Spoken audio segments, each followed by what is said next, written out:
നിങ്ങളുടെ ഫേവറേറ്റ് സീരിയലുകൾ ടിവിയിൽ വരുന്നതിന് മുൻപേ സൺ നെക്സ്റ്റ് ആപ്പിൽ കാണാം. ഇനി എല്ലാവർക്കും മുൻപേ കാണൂ.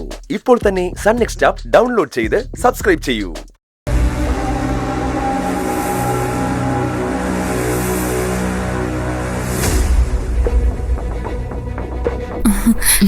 ഏട്ടത്തി എന്തായി? അവന് കണ്ടോ? കണ്ടു.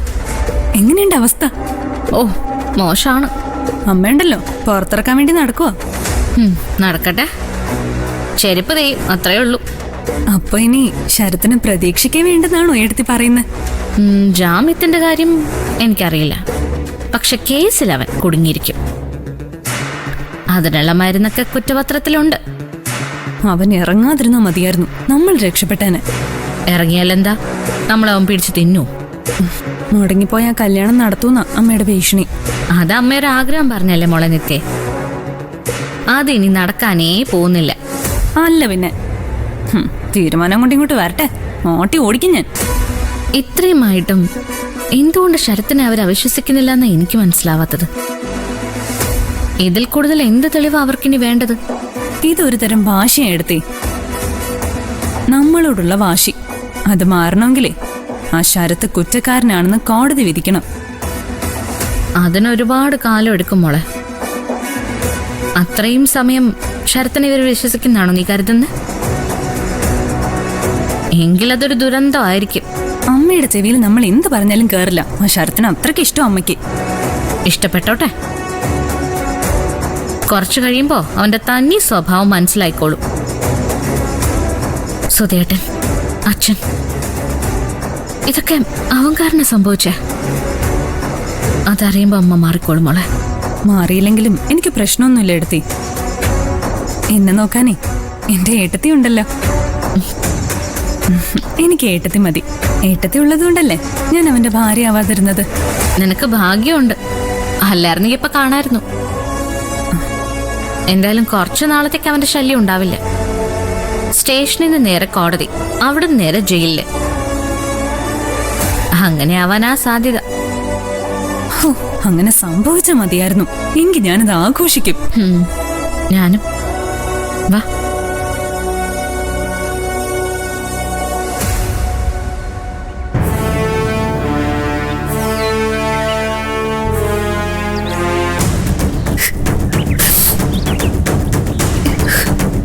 ചന്ദ്ര അകത്തേക്ക് കയറിയിട്ടുണ്ട്. ഇറക്കാൻ പറ്റുമെന്ന് തന്നെയാ ചന്ദ്ര കയറുമ്പോഴും പറഞ്ഞത്. പറയല്ല വേണ്ടത്, ഇറക്കാൻ പറ്റണം. പറ്റും പ്രഭാവതി, അവളകത്ത് സംസാരിക്കുന്നുണ്ടല്ലോ. പോലീസുകാരെ വിശ്വസിക്കാനേ പാടില്ലെന്നറിയാലോ. അവര് പലതും പറയും.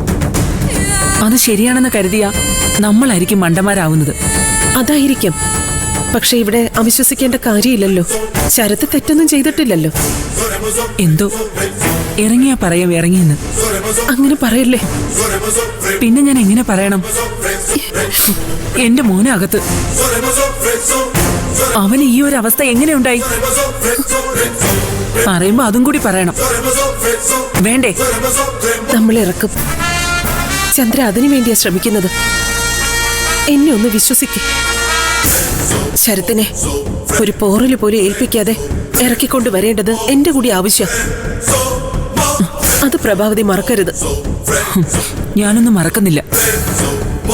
അല്ലെങ്കിലും പലതും ഓർക്കാതിരിക്കുന്ന തന്നെയാ നല്ലത്. അതാ സൗകര്യം നിങ്ങൾക്കും എനിക്കും.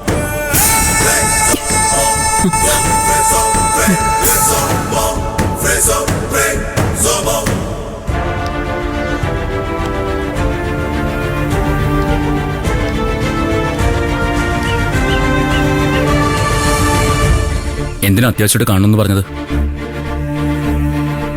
ഉള്ളിലൊരു പേടി. എന്തിനാ പേടിക്കുന്നത്? ദേവിക ആഗ്രഹിച്ചത് നടന്നില്ലേ? കല്യാണം മുടങ്ങിയില്ലേ? ആ ശരത്ത് അകത്തായില്ലേ? അകത്തായോ? അക്കാര്യത്തിൽ എനിക്ക് സംശയമുണ്ട്. അതെന്താ ദേവിക അങ്ങനെ പറഞ്ഞത്? ദേവികയുടെ മുൻപിൽ നിന്നല്ലേ പോലീസ് അവനെ പിടിച്ചോണ്ട് പോയത്? കൊണ്ടുപോയി എന്നുള്ള നേരം. പക്ഷെ പോയതുപോലെ തന്നെ തിരിച്ചിറങ്ങുമെന്നാ എനിക്കറിയേണ്ടത്. ജാമ്യത്തിൽ ഇറക്കാനുള്ള എല്ലാ ശ്രമങ്ങളും അവർ തുടങ്ങിക്കഴിഞ്ഞു. അത് വിജയിച്ചാ അവൻ പുറത്തു വരും. ആ സംഭവിക്കരുത് സിദ്ധു. സംഭവിക്കില്ല. ജാമ്യം കിട്ടിയാലല്ലേ അവന് പുറത്തിറങ്ങാൻ പറ്റൂ. ജാമ്യം കിട്ടത്തില്ല. സ്റ്റേഷനിൽ നിന്ന് ജാമ്യം കൊടുത്താലോ? അതെങ്ങനെ സാധിക്കും? അതിനോരോ വ്യവസ്ഥകളൊക്കെ ഇല്ലേ? അതൊന്നും എനിക്കറിയില്ല. പക്ഷെ ഏത് വ്യവസ്ഥകളെ മാറ്റിമറിക്കാൻ പറ്റുന്ന ആളുകള് അവന്റെ കൂടെയാണ് നമ്മൾ വിചാരിക്കണം. ദേവിക വെറുതെ പേടിക്കുന്നതാ. ദേവിക പറയുന്നത് പോലൊന്നും സംഭവിക്കാനും പോകുന്നില്ല. അത് സിദ്ധു ഉറപ്പുവരുത്തണം. ഒരു ദിവസമെങ്കിലും ഒരു ദിവസം അവൻ ജയിലിൽ കിടക്കണം. അതെന്റെ ഒരു വാശിയാ. അത് നടക്കണം. അത് നടന്നിരിക്കും. ഉറപ്പാണല്ലോ? ശരത്തിനെ കല്യാണത്തിന് മുൻപ് പോലീസ് അറസ്റ്റ് ചെയ്യുമെന്ന് ഞാൻ പറഞ്ഞിരുന്നു. ചെയ്തില്ലേ? അതുപോലെ ഇതും നടക്കും. അവൻ പുറത്തിറങ്ങില്ല. ആര് ശ്രമിച്ചാലും എങ്ങനെയൊക്കെ ശ്രമിച്ചാലും അവൻ അകത്തു തന്നെ കിടക്കും. ഇതും എന്റെ ഉറപ്പാ. ഇതും നടന്നിരിക്കും.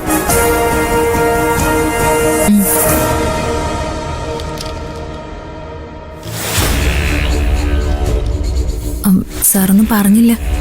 പ്രതിക്ക് സ്റ്റേഷൻ ജാമ്യം തരാൻ പറ്റില്ല. അങ്ങനെ തരാൻ കഴിയുന്ന വകുപ്പുകളല്ല പ്രതിക്കെതിരെ ചുമത്തിയിരിക്കുന്നത്. ജാമ്യം എടുക്കണമെങ്കിൽ കോടതി പോയി എടുക്കേണ്ടി വരും.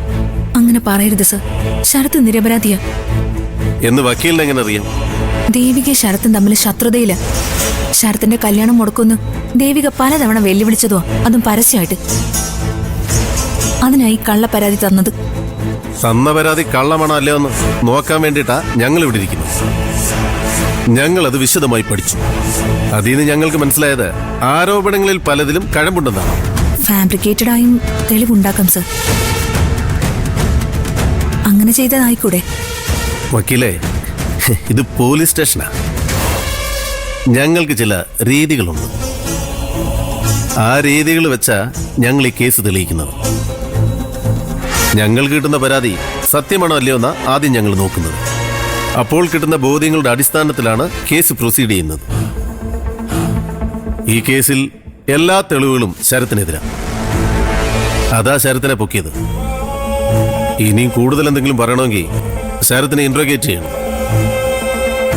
പോലീസ് മുറിയിൽ ചോദ്യം ചെയ്ത് കഴിയുമ്പോഴേക്കും എല്ലാത്തിനും ഒരു വ്യക്തത വരും. അപ്പോ ഞാൻ ഇനി ഇവിടെ ഇരുന്നിട്ട് കാര്യമൊന്നുമില്ലേ സർ? ഒരു കാര്യമില്ല.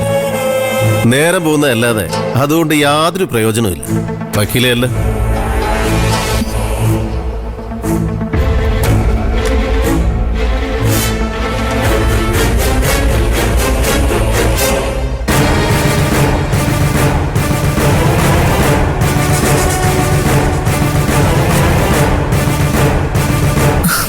അവര് ശരിക്കും ഹോംവർക്ക് ചെയ്തിട്ടുണ്ട്.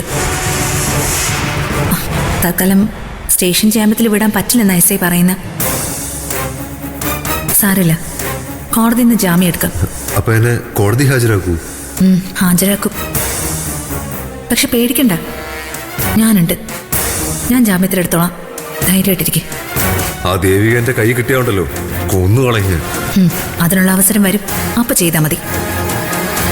എന്നാ വരട്ടെ ശരത്തെ. ജാമ്യത്തിലുള്ള ഏർപ്പാടുകളൊക്കെ ഞാൻ ചെയ്യാൻ നോക്കട്ടെ. ശരി.